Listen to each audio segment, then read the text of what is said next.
Hello everyone, and welcome back to Let's Play the Life and Suffering of Sir Brante with me, Alpha Omega, and Rudolf Brante.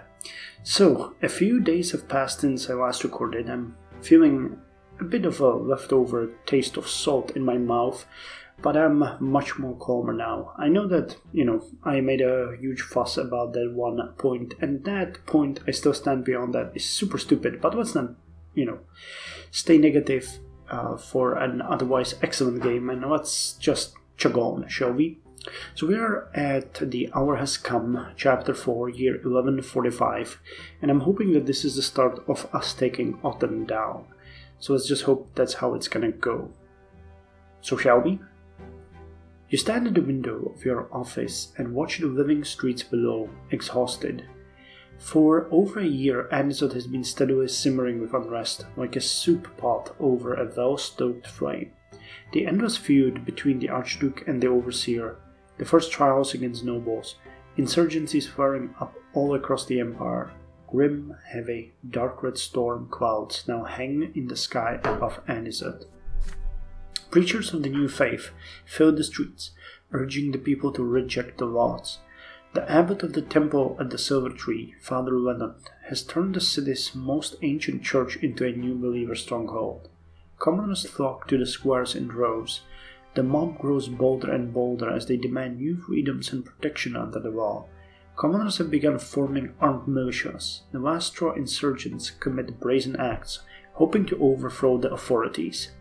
The nobles of the sword demanded that every mob be dispersed by force. They are ready to fight for their ancient privileges, sword in hand. You cast a glance back at your desk, still covered with piles of paperwork for Otten's case. You've been working on it for over 2 years now. This case will have to reach a conclusion someday, but when? Will you be able to free yourself from the mortal peril into which it has drawn you? Your thoughts are interrupted by a heavy footstep and clacking hooves. The square in front of the prefecture quickly clears as workers and merchants do their best to flee. A legion battalion is advancing on the prefecture. It is led by Dorius Otten on horseback and in full armor. He rides right up to the steps. The square resounds with his commanding voice. Dorius. I am Dorius Otten, High Commander of this province, and I have come to demand justice. I have proved that judge named Rudolf Brante has been collecting slander for years, seeking to tarnish the Otten's name. I have already warned this judge, and I will not stand idly by in the face of an insult. To accuse me is to undermine the rule of the Arcanians, our noble traditions, and the sacred order of the Empire itself. I demand that a stop be put to this campaign of defamation. I expect Judge Brante to burn his so-called case right now. Until that happens, my battalion is under orders to treat all those who serve at the prefecture as traitors to the crown. No one will leave this building until I see these vile accusations against the Arcanian dynasty burned to ash. Elborn comes rushing into your office. He is pale as a ghost, but trying his hardest to remain composed. Augustine. Rudolf, Otten caught us off guard. I knew we should have begun this trial much sooner. He has the upper hand now. No one will come to our aid. We must give Otten our reply. It's all up to you now, Sir Brante. This is it, the moment of truth. How will you respond to Otten's ultimatum? Without saying a word, you stare out the window again. The sky is dark and overcast, thunder echoing in the distance. The Legion soldier stands still, awaiting new orders. Otten's horse is right by the stairs as he awaits your reply. The past several years flash before your eyes. Cases and verdicts, threats and promises, decisions and deeds. Where have they led you, your career, your province? How will you approach the task of rebuffing one of the mightiest Arcanians in the province? It will all be decided now. So charge Otten with crimes. Evidence against Otten, justice above 7. Summon Otten to trial. Conditions not met, bring Otten to the court of honor. Call for Gaius Tempest's aid or burn the case. Okay, so we can... I guess we cannot charge him. But we have the evidence. Okay, so I guess charge Otten with crimes. Respond to Otten by summoning him to a trial. You wield the power of the law, and you have enough evidence to indict even an Arcanian. You descend the stairs and walk to the door of the prefecture, ready to meet Otten face to face. You have worked hard to defend the rule of law within the province, and your efforts have borne fruit. Commoners, nobles, even Arcanians, all are equal now before the law. It is thanks to you that this charge has taken root, both in and out of court. You have had to sacrifice your own career and your family's reputation. You have been intimidated and shunned by your peers. But now you will see this through to the very end. Otten is not just any noble Arcanian. He is the High Commander of the province, the right hand of Archduke Milanides, but he will stand trial nonetheless. Your evidence is overwhelming, and after the people hear of this, the court will have no choice but to find him guilty. You approach Otten and face him. He dismounts his horse, but, clad in a full suit of ancient armor, the Arcanian is still a head taller than you. Otten, here you are at last, Brante. You obeyed me and came out, a wise choice. But where are all the papers you are about to burn? You stare down the High Commander and tell him that his case awaits him in the court of law to which he has been summoned. You hereby accuse Dorius Otten of murdering 19 servants of the Empire. The trial will begin 3 days hence and is open to all citizens of Anisot. Otten, you vile wretch, how dare you give orders to an Arcanian? Or do you want me to round up the tally and make it 20?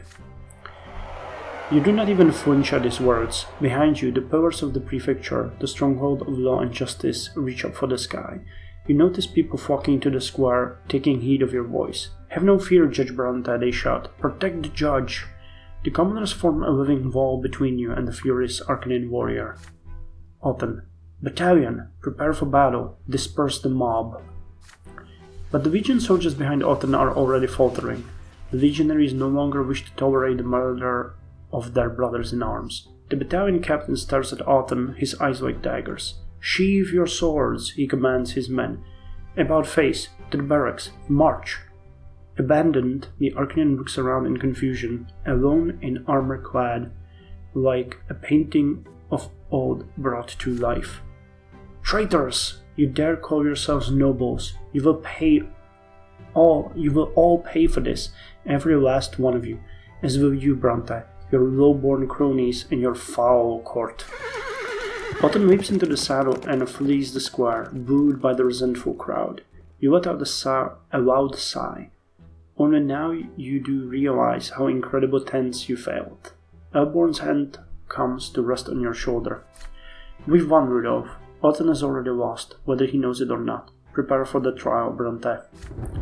The sky over Anisot splits apart, showering the dust-covered streets with long-awaited rain.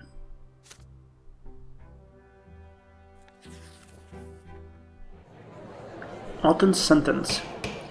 The day of the trial has come. The large prefecture courtroom is overcrowded. The gentry rarely, if ever, visits this place, to say nothing of the Arcanian dynasties. But this is an unprecedented occasion. The man about to stand trial is an Arcanian, one born to rule, Dorius of the Otten dynasty, the High Commander of Magra, the Archduke's second in command. All of the elite provincial aristocracy is here today to show their support for Otten. You see Magistrate Elverman among them, as well as many other nobles you have angered as a judge. The noblemen are restless, clutching uneasily at the hilts of their swords. Prefect Elborn presides over the trial. Gaius Tempest occupies the seat of honor next to him. The overseer's face remains coldly indifferent. Your time has come. You walk to the podium, step after step, the weight of their gazes on your back. Thanks to your efforts, commoners and nobles must now face trial equally. Those born to rule have no choice but to submit to the justice system. Step by step, the future depends on what you are about to say. You begin the opening statement for the prosecution. First, you say that Sir Dorius Otten, a highborn noble, has been found in violation of the Emperor's ban on dueling, with ample evidence to that effect. Otten, enough of this. I've already wasted far too much time on this pathetic trial. So you want my money, eh, Judge? Very well, I'll pay all the fines. The Otten bloodline can afford them and more. But I was born into my lot, and that lot is to wage war and kill. Thus do I serve the divine design. And no once low-born human is going to teach me how to live by my lot. In the sight of Gaius Tempest, a fellow nobleman born to rule, I demand an end to this disgraceful farce. May no Arcanian ever be summoned again to this filthy courtroom fit for peasants and petty merchants. The stalls grow silent, all eyes tuned to the overseer. Gaius Tempest winces and knits his brow. He casts a glance over the nobles gathered in the courtroom, then nods for Elborn to continue. Gaius Tempest. In one sense, Sir Alton, you are correct. It truly is disgraceful to see an Arcanian stoop so low that he must be brought before the court. The trial will continue. Sir Brante, please conclude your opening statement. You move on to the core of your accusations, speaking with such force that it shakes the stalls. Alton has not merely violated the dueling ban, he has taken the lives of at least 19 of his subordinates, all loyal servants of the Empire. This is murder.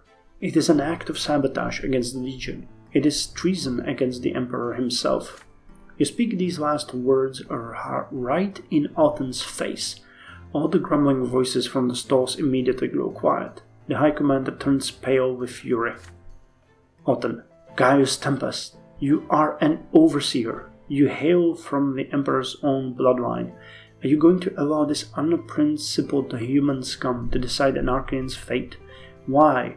This is nothing more than a bid to seize power, the very power that has flowed through our veins since the Empire was founded.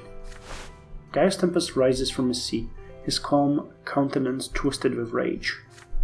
Gaius Tempest, the Imperial Court of Justice is that very power. Muffled gasps and quiet cries echo from the stalls. The High Commander grits his teeth and stares defiantly at Gaius Tempest. Alton, then you are the traitor here, your grace. You are the one who has betrayed the province, nay, the entire empire, by condemning us to the mercy of the humans and their lowly, dishonorable law. Archduke Milanidas is the only one who still remembers his honor as an Arcanian and a noble, and justice is on his side.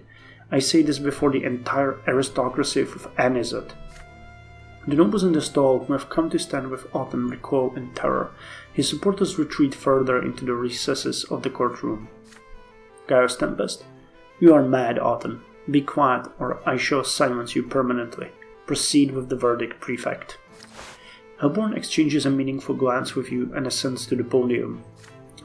Augustine, Dorius Alton, for violating the ban on dueling, manslaughter of Imperial servants, and treason against the Overseer Gaius Tempest, this court hereby deprives you of your sword and sentences you to eternal exile from the province of Magra. Alton stands still, unmoving, unflinching. The gendarmes cautiously approach the Arcanian to take his sword. Alton suddenly draws the blade himself and hands it to the officer of the court. Alton's sword comes to rest in your hands. The entire courtroom watches you, holding its breath. Raising your old nemesis weapon above your head, you turn to face the courtroom. You snap Alton's blade in half. The venerable old steel shatters with a ringing sound, reduced to pathetic broken fragments. Blood trickles down your arms, but you do not notice the pain. Alton's eyes are dead and empty as he stares at you. He staggers to his feet, stumbles out of the door, and walks away. His steps echo loudly in the deafening silence of the courtroom. Dorius Alton, once a High Commander of Magra, has been stripped of his sword and banished to exile. Your bloodied hands will quash the verdict. Your bloodied hands still quash the verdict. Is the verdict the sword? Probably. Today marks a precedent that the likes of which the Empire has never seen. The old ways will never be the same. Thanks to you, change has been put in motion today. There is no stopping it now. Relations -4 with Alton. Something tells me he's gonna come back. Wealth of Magra +1. Order +2. Okay. And Alton has been sentenced. You convict Commander Alton in the court of law.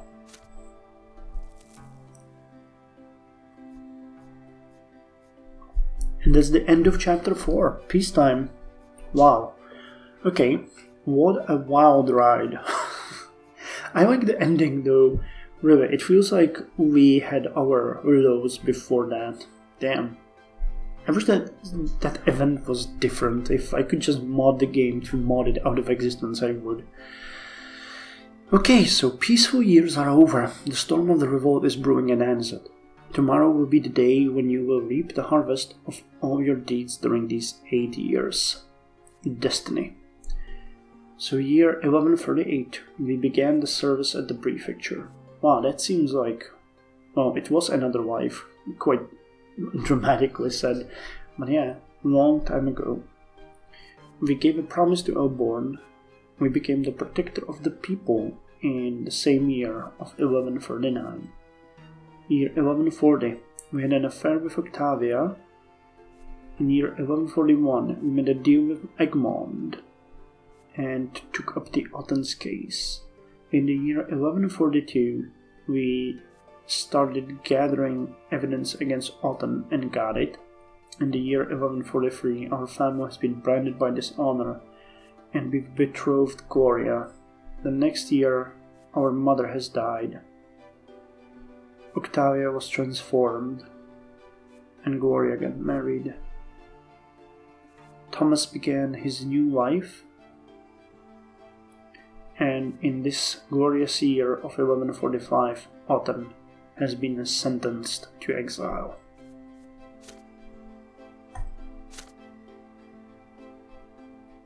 At last, the day has come which would decide my fate, as well as that of my family, and perhaps the entire empire. The day of the Revolt.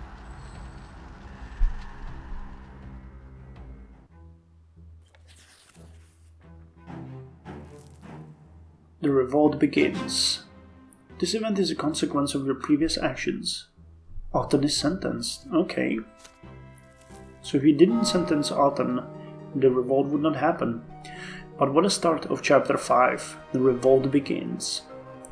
Word about the sentence you passed upon the Arcanian commander instantly spreads throughout Anizet. The commoners are celebrating. For the first time, the law has proven to be more powerful than the ancient authority of the Arcanians. All over the city, triumphant crowds are assembling. The people praise Judge Brante and declare an end to their oppression.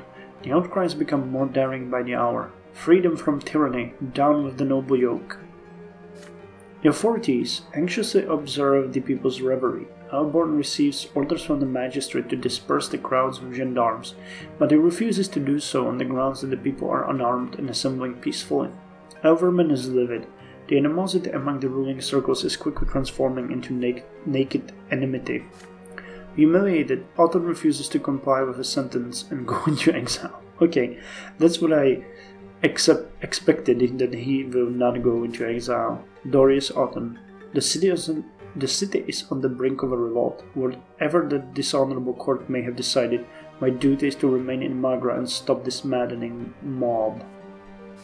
The nobility of Anizet eagerly gathers under Otton's banners, outraged by his sentence. They assemble a militia, ready to quell the disturbances with force. The news that Otton has refused to comply with the court sentence infuriates the common folk. The crowd in the squares become larger. Gangs of armed commoners take to the streets. Remy Overman is already dead, his life taken by the verdict of the people's court. He was strangled by the mob that... Oh, Jesus Christ! The People's Court, okay, so they hanged him on the street.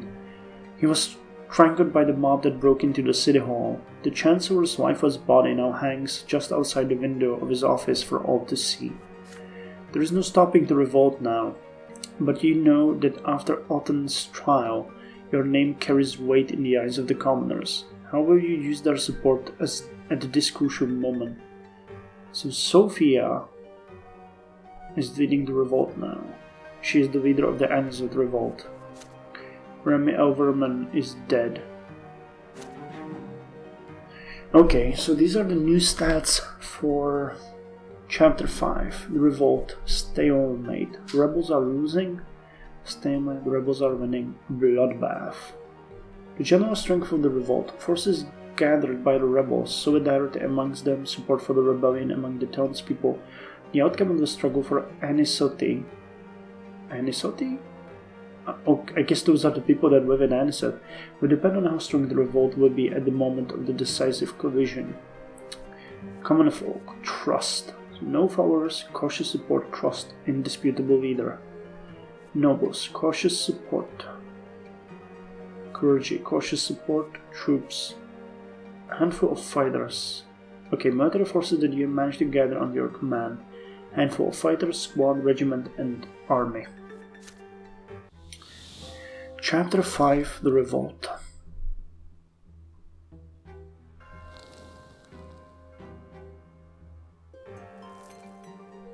At dawn. For years now, Anisot has been simmering like a cookpot over a slow flame. The powerlessness of the simple folk, unable to change the old order, has gradually given way to rage. Finally, this anger became stronger than their age-old submission to the higher estate and their fear of divine retribution.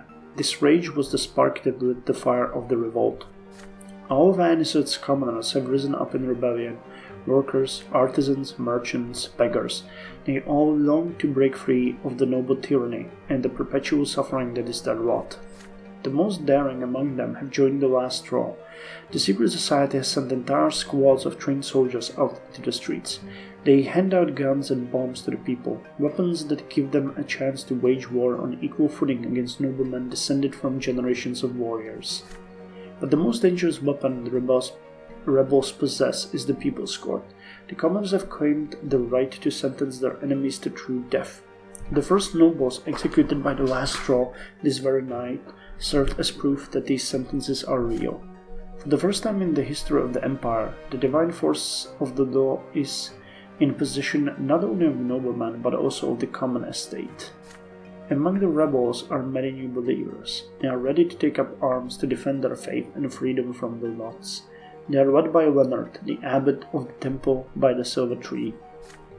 Prefect Elborn's allegiance remains unknown. The Supreme Judge has taken such pains to give the lower estate more rights. Will he support a revolt that strives to do the same? Anisot has recently been rocked by a series of spontaneous assemblies and protests. The mob demands equal rights for all estates and freedom from the tyranny of the nobles. The authorities must recognize the new faith and grant the commoners the right to choose their own lot. By nightfall, the rebels have disposed of the guards and taken over the city gate. In a matter of minutes, Anisot was under their control. It is the duty of the overseer Gaius Tempest to crush the revolt. The Arcadian nobleman feared for his own position and power, so he was reluctant to punish the rebellious city, as discontent slowly grew year by year. But the ensuing uprising has left him no choice. The overseer has announced a full-scale mobilization. In the morning, the legion will march towards Anisot under his command and attempt to return the city to imperial authority with fire and sword. The expeditious arrival of the legion is the only hope the nobles have left now that they are locked inside the city. Members of the higher estate, especially the old aristocratic families, fear the coming rampage and strive to keep order on the streets. Meanwhile, the Inquisition led by Sister Jeanne is trying to stop the new believers and urging the people to reject the revolt. Both groups are aware that if the rest of the province follows Anisot into rebellion and chaos, the Empire itself and the Divine Order will begin to crumble. After nightfall, the city grows quiet. Its courtyards and squares are empty. In mansions and palaces, hasty negotiations are held and schemes are concocted. In dark cellars, the revolt is being prepared, and armed units are gathering. Parishes are getting ready to defend the temples of the new faith against the Inquisition. All citizens, rich and poor, common and noble, are arming themselves, some with ancestral swords, others with cleavers. Anisot is preparing, waiting for the dawn. As the legion arrives for the assault, the rebels assemble into a militia and get ready to fend off the imperial army. But there is little unity in their camp. Their leaders are already mired in a power struggle. There are also defenders of the imperial order within the walls, members of the old aristocracy, soldiers of the Inquisition, priests of the old faith, commoners unwilling to defy the law and the twins' design. These people too refuse to lay down their arms. The first rays of the rising sun light up the horizon. This day will go down in history. Your elite life has led you to this moment. Step by step, you have made yourself the man you are now. Your actions today could alter the course of history, but are you ready to go the distance? What will have become of you by the time the sun sets? The Revolt stalemate.